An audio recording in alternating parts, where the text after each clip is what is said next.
Okay, so the topic is talking nonsense. How to make our idle chatter meaningful. We like to talk, some more than others, some excessively more than others. Question is whether you should. Why are you, you're looking at me? Not pointing any fingers at anyone, but the question is how can we inspire every moment of. I mean, the truth is, I'm sure you've heard these ideas from me before and from others as well, the idea of inspiring every moment. And I'm going to focus today on inspiring the things we say, finding inspiration in even simple, mundane talk. So we start off by talking about foot-in-mouth disease. Has anyone heard of that before? Yeah? What's foot-in-mouth disease? When you put your foot in your mouth. You know what foot and mouth disease is? Yeah? I remember driving to Manchester. When was the outbreak of foot and mouth disease? The end of the 90s, like 2000. It was the 2000s. BSE was in the 90s. I don't remember. See, I was in Australia in 1999-2000. I remember driving with my parents to Manchester. And we had to get off the motorway because of a diversion, and we ended up driving along a side road through the countryside, through farm roads. And so it must have been 2001 then, I guess, after I got back from Australia. But on the side of the road there were these big signs: "Do not get out of your car, foot and mouth disease here." And I don't know how much of the English cattle was put down because of the disease, a pretty horrendous disease. So at the time, a lot of people, including myself, used the cute play on words and said that people who say things they shouldn't say suffer from foot-in-mouth disease. Like you say things you shouldn't have said, and then you're in trouble. And sometimes, unfortunately, the point is not just that we all suffer from foot. He's scared it's going to be recorded. we all suffer from foot-in-mouth disease. From foot-in-mouth. The question is whether it's a disease for us to the extent that it's a horrible outbreak. Let's start off with a few cute examples which I put on the Facebook event. We hate the French, so we start off with Mr. Sarkozy and making reference to his wonderful comments about Netanyahu. I'll come to Lashon Hara later, discussing the laws of Lashon Hara, of negative talk, of bad talk, and the fact that the question is who suffered most, who is the biggest victim of this whole scandal? Sarkozy, Obama, or Netanyahu? It's an interesting debate about who fared worst from the whole thing. Netanyahu? I'm not going into it now, but I actually think the media tried to portray Sarkozy as the biggest loser in the whole debate, even though I think Obama did even worse than Sarkozy. I heard that, I was reading a report somewhere that Sarkozy is so notorious for these type of comments that they joke that European leaders, when they call each other on the phone, they start off a conversation by saying, do you want to start off a conversation by me telling you what Sarkozy said about you, or would you like to begin by telling me what he said about me? So that's Sarkozy. Gordon Brown, we all know that he lost the election not because he's a bad economist or a bad prime minister, but just because he referred it. Well, yeah. I'm not going to put my mouth in it, but because he made a reference to a woman as a bigoted woman. Whether she was a bigoted woman or not, we won't go into now. I would have lost either way. He would have lost either way. It was that popular. I'm the one who makes political statements here, not you. I don't know if you heard about this last week. Over the weekend, MP Patrick Mercer, who's a backbencher Tory MP, made a fantastic comment about cameras. A despicable creature without any redeeming features. Did you see that? Yeah. Amazing. No, he was sober. I think he would have said worse if he'd been drunk. He was being kind. He prophesied a Tory rebellion in the spring, that there will be an English spring this coming spring, and that Cameron will be ousted as leader of the party. Quite. Anyway, why am I mentioning all these things? Just because you see, it's so easy to be in a setting, you don't know who's watching you don't know who's listening, and you say something without concentrating. Very few people can be really accountable for everything that they say. I actually think it's ridiculous to catch people out on things that they say, because the fact is that people say things, we all say things. We try to be as responsible as we can, but we make mistakes. It's human nature. It's trial and error. You say things, and sometimes you get it right, and sometimes you don't. Really shows us the power of words. If a whole election can be swung, certainly not Brown. There's no question that he lost a huge amount of support after that one failing. That so many of the people who pulled out after that actually supported him in. They agreed with what he said. They thought the woman was speaking to the completely inappropriate and weren't surprised by his reaction, but still decided because of media pressure, because of what he said, that they won't vote for him. You talk about the stock market and how it goes up and down. It's amazing, especially with what's going on now. It's so volatile. And the Bank of England give a negative picture and it goes down. The CPI goes up and it went up. Northern Rock gets sold to Virgin Money and it goes up, and then everyone sells quickly and someone says, hey, that looks like a sell-off, and it goes back down again. And most of it is influenced purely by statements. It's not actually influenced by what's really going on in economics. It's influenced by people saying things. Bank of England guy makes a statement, everyone knew what he was going to say. People knew for 3 months what he was going to say. So why is it that the market took such a slamming yesterday when he finally made the statement that everyone knew he was going to make? Words. Power of words. I like to be a bit of a believer in the word's skipping my mind. Conspiracies. So I'm going to say that that words actually control the whole of economics and politics. There's no other factor in it. Go on, pass around the cake. Get it around. John in the celebration. It's quite amazing, quite inspiring, and the cake's inspiring, but the fact that our words are impacted by the things that we say is even more inspiring. Who? Adam. Adam. I don't know what he looks like. You never met him before. We'll find us eventually. You tell him where we are? Yeah.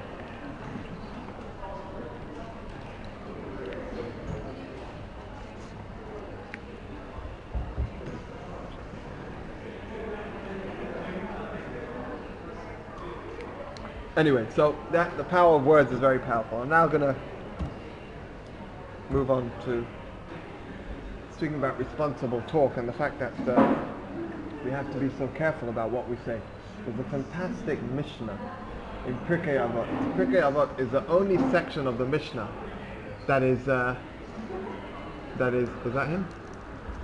Yeah, it's him. Yeah. Over here. Ethics of Our Fathers, Pirkei Avot is the only section of the Mishnah that is actually doesn't deal with a specific set of laws. Hi, come and join us. Have a bagel. Had some cake left over from his birthday party last night. Where are the bagels? Are there more bagels over there? Is there more smoked salmon, or have we finished? Yeah. A little bit. We're running low.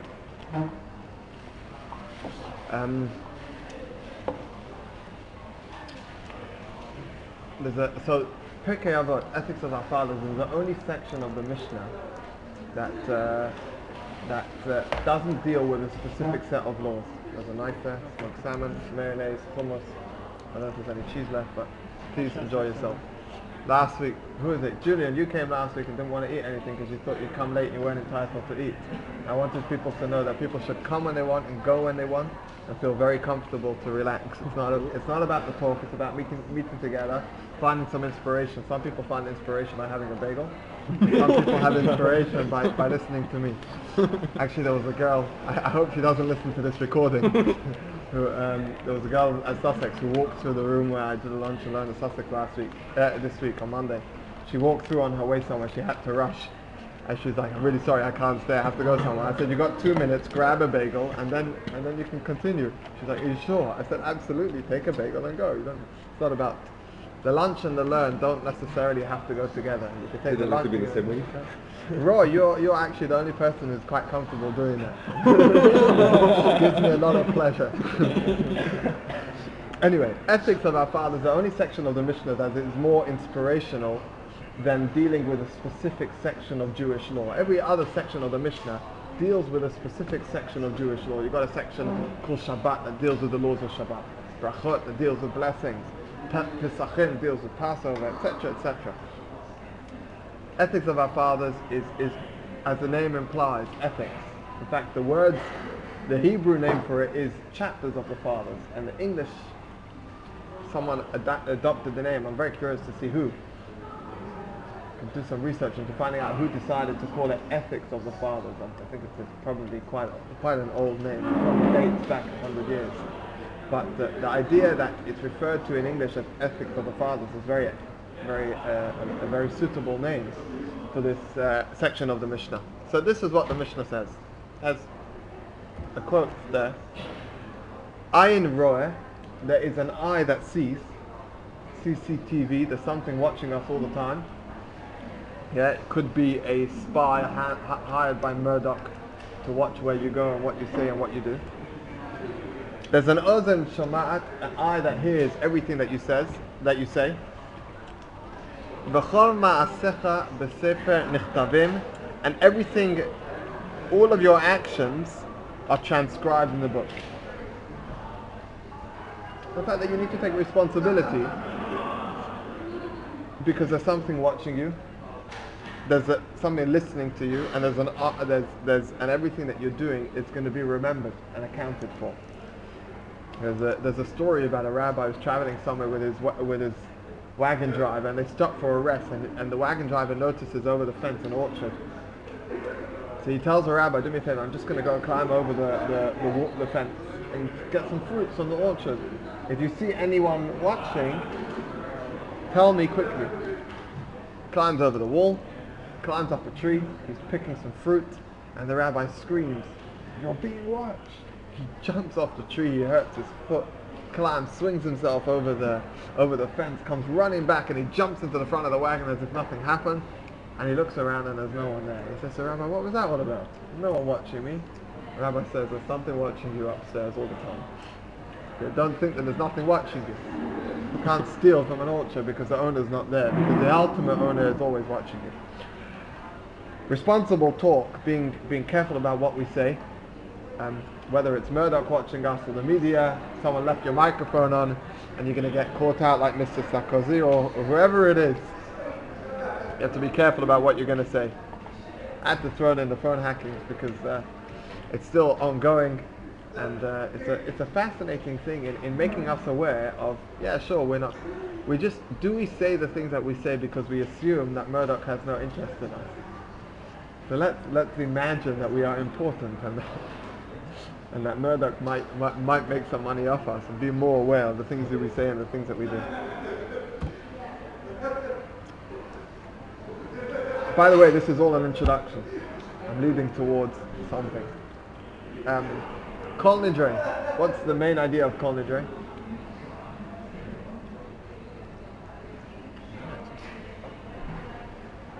Go on. What does the word Kol Nidre mean? All of my promises. It's a short prayer that seems to be completely out of context. It's basically a statement. I do not take responsibility. I'm absolving responsibility for anything that I promised in the last year that I have been unable to commit to. I realize that I cannot approach God on this day and experience connection without reflecting on the responsibility and the promises that I've made that I couldn't live up to. And the realization that words are so important.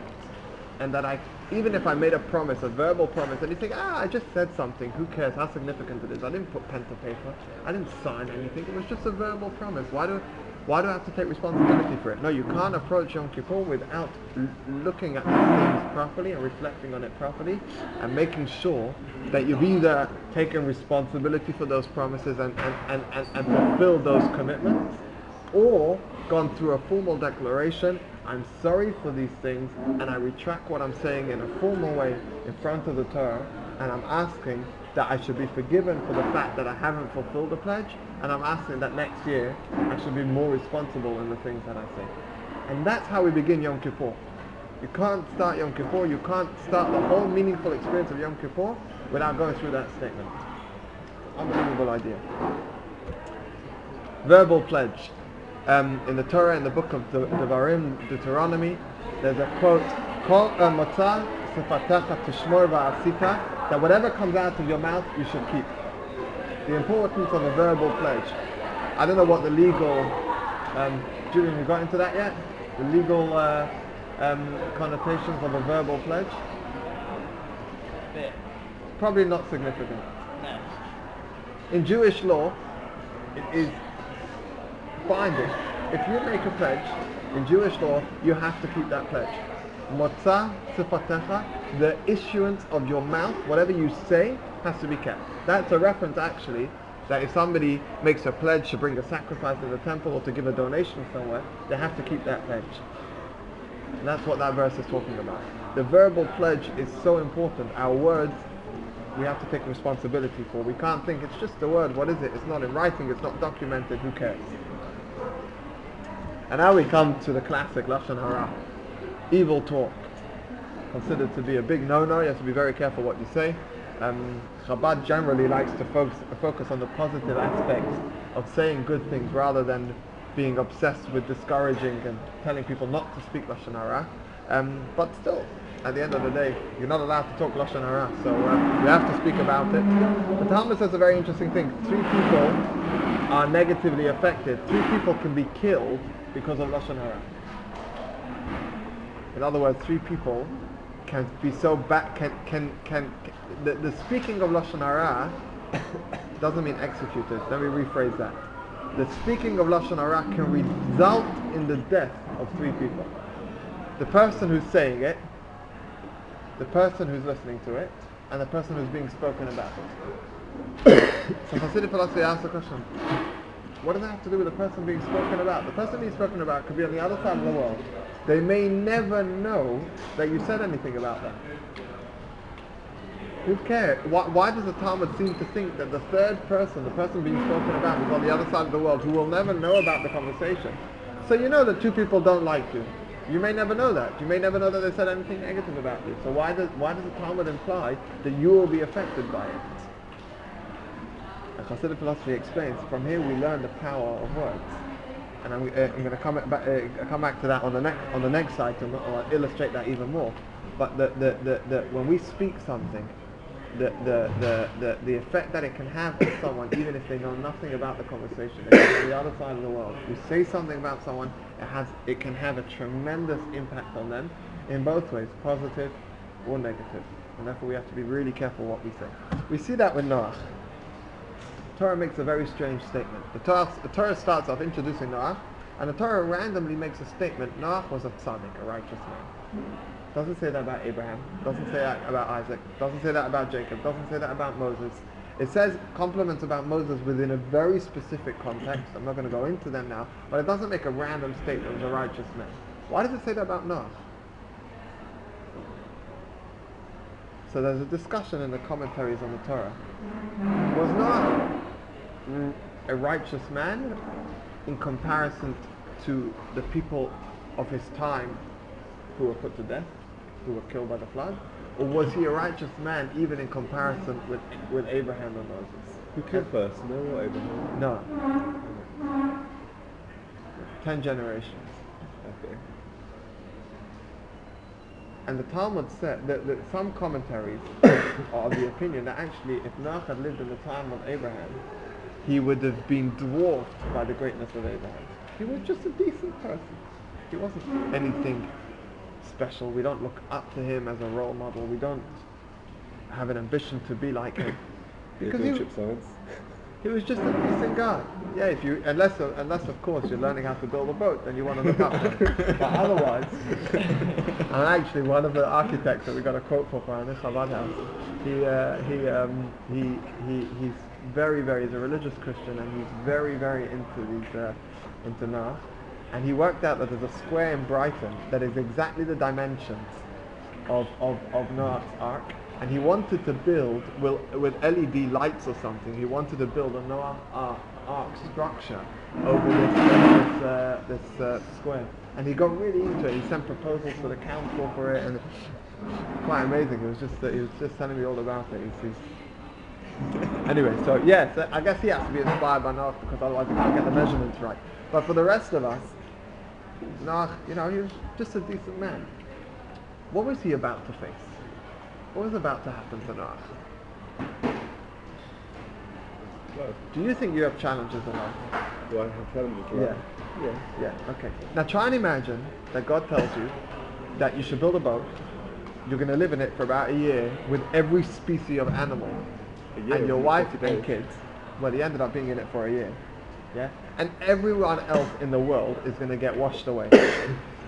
How would that make your current challenges look? Pretty insignificant. Is a good answer. Well, it'd be quite calm in the boat. yeah. Wouldn't have too much to worry about in the boat. God, I'm quite happy with my current challenges, please. Anyway, the point that I'm making is that the Rebbe has a beautiful explanation of this one.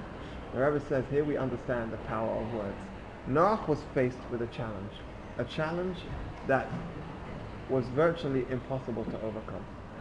People would harass him. Over the 120 years, the Talmud says actually that people threatened him with all sorts of things. It wasn't easy for him to get away with what he was doing, with building this ark and telling people, God's about to kill you all, and I'm going to be the only one who's saved. It did take 120 years to build the ark. It took him 120 years to build the thing. If you look at the structure of his years and how long he lived, etc. So, it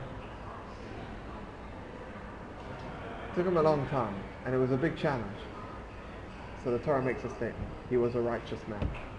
And that statement is there for the whole 120 years. Noach, you're a righteous man. You're a righteous man. You're a righteous man. You can do it. You can do it. You can do it. You can do it. Yes, you can. Yes, you can. Yes, you can. Over and over and over. He hears these words from the Torah reverberating in his head. Even if he doesn't hear them, but subconsciously, he feels them. The words whistle to him. What's the best? If you have a teacher will tell you that if you have a decent teacher anyway, will tell you if you have a disruptive child who's disrupted because they have a low self-esteem, what's the best way to control them? Build their self-esteem. Tell them they can do it. Encourage them. My father's a special needs teacher, and my father he takes children out of class.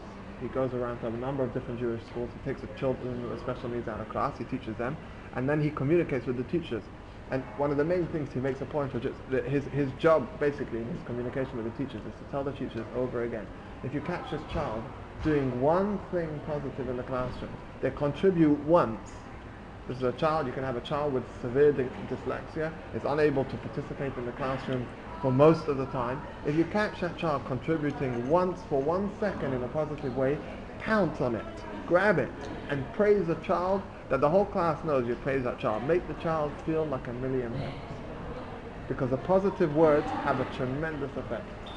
And this is the main thing my father does. The teaching that he's learning with the kids is really a side thing to all the positive reinforcement he's giving the child while he's learning with the child. For special needs teachers, the main thing is not the learning. It's a positive reinforcement during the learning that helps the child overcome the challenge. And that is the same thing with Noach, and it's the same thing you understand, a lesson to us, the power of words. When you use positive words, they have such a profound impact, and they can have a profound impact even on someone who's completely unaware of it. Like when you stare at someone, they eventually are aware that someone's, you did that as a child on the bus? Stare at the person on the other end of the bus, and eventually they look at you. Yeah, he still does it, I know what you mean, right? Yeah?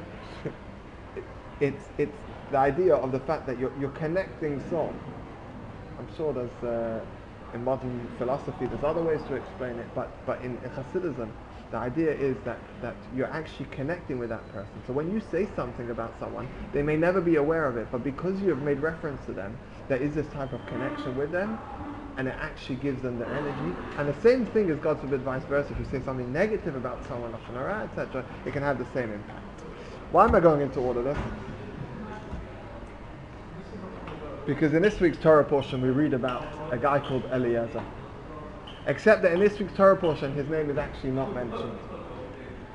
He's referred to as Abraham's servant, and I'll come back to that later. His name is only mentioned 2 portions back in the portion of Lech Lecha, when God promises Abraham at the age of 75, he promises him wealth and the land of Canaan and everything else that he's promising Abraham. And Abraham turns around and says, hey, God, the only thing I have is a servant called Eliezer. I have no children. Why are you promising me the skies? Who's going to end up with it? My servant Eliezer. In other words, when I die, he's going to become Eliezer. He's no longer going to be my servant. He's going to become an independent entity with all my wealth. So I'm making a reference to him as an individual person. In this week's Torah portion, he's referred to as simply Abraham's servant. That's how he perceives himself, and I'll come back to that soon. What happens? He's instructed by Abraham to go and find a wife for Isaac. Isaac is just at the age of 37, almost killed on Mount Moriah with this binding of Isaac. And when Abraham comes down with his son, as we spoke about last week, Abraham gets a shock of his life. He realizes if he had married him off, there probably would have been a wife who would have stopped him taking this son up the mountain in the first place. He realizes he better marry him off. So he tells Eliezer, his servant, I want you to travel to northern Syria, to Haran, where my family live. Isaac has a cousin there called Rebecca. I want you to bring her back. Doesn't give him all the details. He realizes that there's a cousin there, and he wants him to go and do the research and see if she's appropriate for Isaac as a wife. The Talmud makes a very interesting statement. The Talmud says, Yafa sichatan shel abdei avot mitorashan shel banim. The conversations of the patriarch's servants are more favorable than the Torah study of their children. What does that mean? You've got a whole portion. I never counted the verses, but I think it's approximately 80 verses. A long dialogue about how he travels there, and he goes to the well, and he has a conversation with God at the well, and then he meets the girl, and she feeds the camels, and then she takes him to her parents, and he repeats everything all over again to her parents, how he had prayed to God, and he had come to the well, and all of the details are repeated over again. This long story. How long does it take for the Torah to describe to us what a mezuzah looks like? I think 2 verses, total of about 12 words. Here you've got 80 verses, yeah? Probably 800 to 1,000 words or more, describing this whole journey that seems to be so insignificant. There's a conversation. Yeah, you talk about the range of mitzvot. Shabbat is, if anyone knows anything about the laws of Shabbat, it seems to be so comprehensive. All of those laws are learnt from just a few verses, a couple of verses, just a few words. And this whole dialogue about this finding this wife goes on and on and on. It's just a story. It sounds like it's, what is it all about? So the Talmud says that the conversation that the Torah is teaching us, that Eliezer, this Abraham's servant's conversation, was so profound. His simple conversation was so important, it was even greater than the Torah study that we will do when we're analyzing the laws of Shabbat. Laws of Shabbat, you open the Torah, you read it in a few words, and then you have to go and, in your own time, interpret it. You want to read the Torah's discussion of the conversation of Abraham, then you have to spend half an hour. It's going to take you time. You can't read it in a few words. And Hasidic philosophy explains that there's 2 dimensions that we need to. There are 2 dimensions. There's Torah, which is lesson. In other words, God's infinite wisdom. You've got God's infinite wisdom that comes down to us in the text of the Torah. I once had a guy call me up one day. He studied at Sussex, went to a bumpy ride, ended up in London in the yeshiva. He called me up one day and he says to me, this is ridiculous. It doesn't make sense that God's word should have to be put into this long dialogue of 32 volumes of the Talmud. God's words are much more straightforward than that. doesn't make sense that it should be so dragged out. I said, you don't understand. There aren't enough trees in the Amazon to produce enough paper to transcribe God's words. It's a miracle that we can relate to God's words in the 32 pages of the Talmud. That's the miracle. It's infinite. That's what God's wisdom. That's what Torah is. God's infinite wisdom. And Torah study provides a connection of minds with God, of which there is no connection like it. This is actually a quote from the book of the Tanya, the Bible of Chabad philosophy, explaining the tremendous connection that we have with God when we study Torah. You open up the Bible, or you open up Mishnah or the Talmud, the Jewish law, and you're studying the ideas of the Torah, you are connecting your mind with God's mind in a connection of minds. And the Tanya explains that there is no greater connection that you can have with another existence, whether human being or even God, than the connection of minds that one can have when you bring God's ideas into your own limited mind. To a certain extent, it would be the same idea that you have a connection with a philosopher or a professor or whatever it is. When they explain something and you bring that idea, which was so foreign to you, you bring that teaching into your mind, you have a personal connection with that teacher in a very real way. And the Tanya explains that the connection that we have with God is even more amplified than we can ever imagine when we connect our minds with God. That's the power of Torah. But then there's another dimension. The other dimension is conversation. A quote from the prayers of Rosh Hashanah and Yom Kippur: He conversed and it was. That's how God created the world. God created the world with words, just by speaking. Not by Torah, not by God's infinite wisdom, just by simply expressing. I need to get back to my lab. Good to see you. Yes. Inspire everything that you say. Inspire everyone that I see. That too. But by inspiring everything that you say. But inspire who? Inspire everyone you see by Yeah. inspiring everything that you say. Okay. That's I'll fine. keep that in mind. Good. Keep that in Word. Word, okay. Not You do it for Microsoft. me. Not Microsoft Word. That's Okay. expressive Word. Okay. Ethics of the Fathers, again, it makes a quote about the 10 sayings, the 10 utterances that God created the world with. Good to see you, Rob. With 10 utterances, God created the world. So the Rebbe explains on this idea that there's two dimensions. There's our connection to God through Torah, and there's our connection to God through creation. Connection to God through creation is connecting with God's simple utterancing, with God speaking. God expresses words, and God said, "Let there be light," and there was light. I'm not going to go into the whole thing now because I'll end up speaking for half an hour, and I'm aware of the time. I have to be finished in less than 12 minutes. But Hasidic philosophy explains, based on the teachings of the Kabbalah, that letters make words, words make sentences, and sentences create. Okay? For example, the Hebrew word even means stone. When you say stone in English, why do you call it a stone or a rock? Because some linguistic decided that if you called it a plastic cup, people wouldn't know what you're talking about. So they gave it the label rock or stone as an identifying word.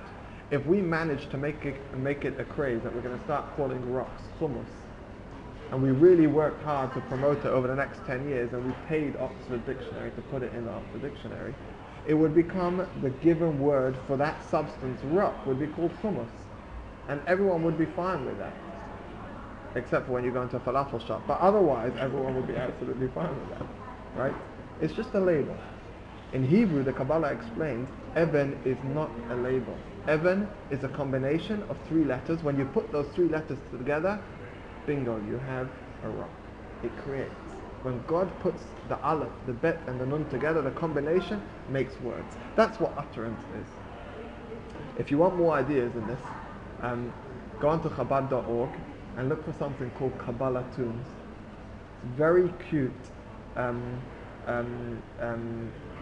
comic videos which are on the alphabet. Look for the Kabbalah Tunes on the alphabet, or send me an email and I'll send you a link. Explains it in a very, very cute way. It's brilliant. It's done by by a very talented rabbi called Rabbi Tzvi Freeman from Toronto, and brings out this idea in a very cute way. Anyway, the point that I'm making is that there's two relationships that we have with God: through Torah, through His wisdom, or through just His creation. Creation through words. That's what conversation is. How does the world exist? By God's continuous talking. If God wanted to destroy the world, what would He do? Give examples. Stop talking. I don't say anything else. That's it. That's it. That's it. Most people say, I'll bring a flood, but he tried it, didn't work. Yeah? Bring a fire, I don't know, but whatever it is, atom bomb, atomic energy, I don't know, use it in nuclear disaster. If God wanted to destroy the world, all He needs to do is stop talking. There's a reference, actually, we say every day in the introduction to the Shema, in the blessings introduction to the Shema, that God continuously renews creation all the time. If God stopped for one moment, it would all stop. How? By talking. God's words are forming, God's expressing letters, the letters are forming words, the words of creation.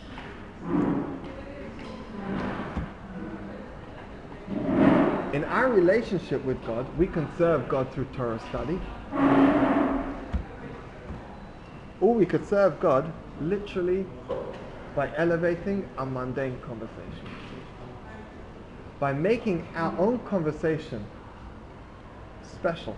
By making sure that the words we use are healthy words, are productive words, are well thought out, are expressed clearly and pleasantly, speaking nicely to people, without cheating people, without being sly, without being a backstabber, without being a politician. No.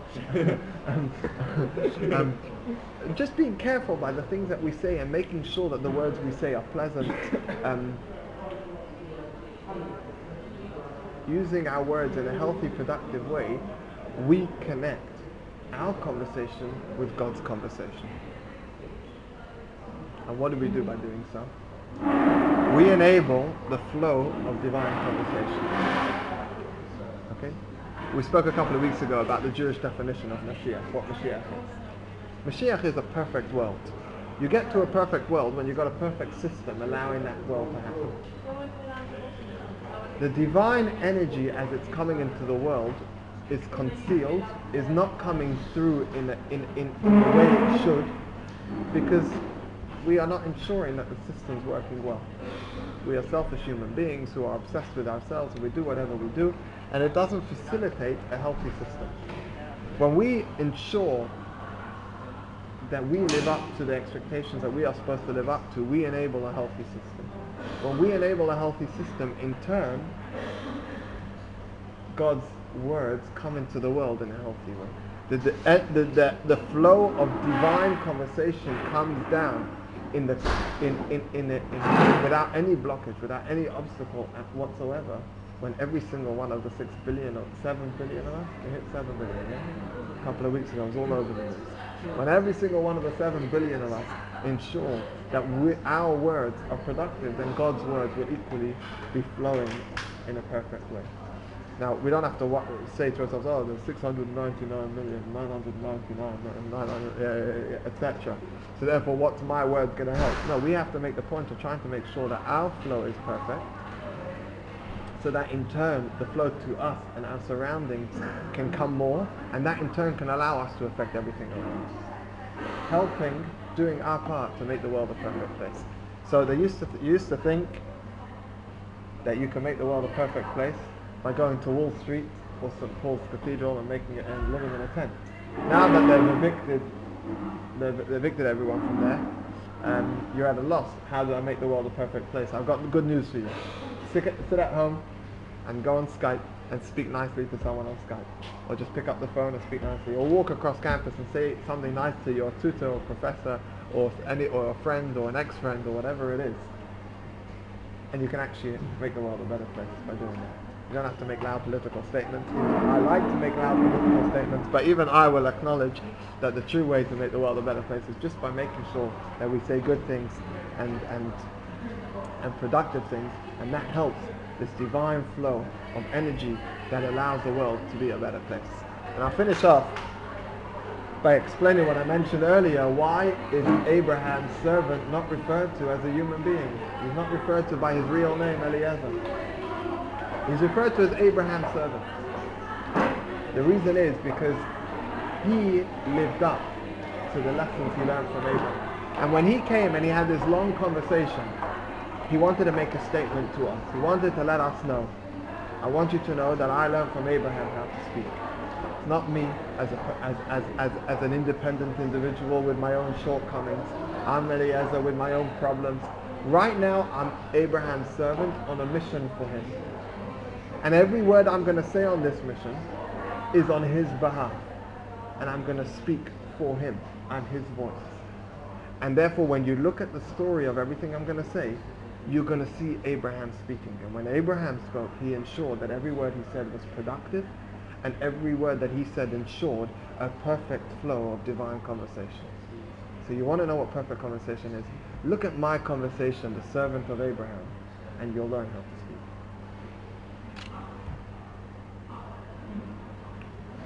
My conversation is much more than just mundane chatter. Even my mundane chatter that I came to the well and I asked the girl for water and she fed the camels and I spoke to God, it all sounds like just a simple story. It's not a simple story. It's Abraham speaking. I'm Abraham's spokesman with well thought out words that enable the world to become a better place. So l'chaim.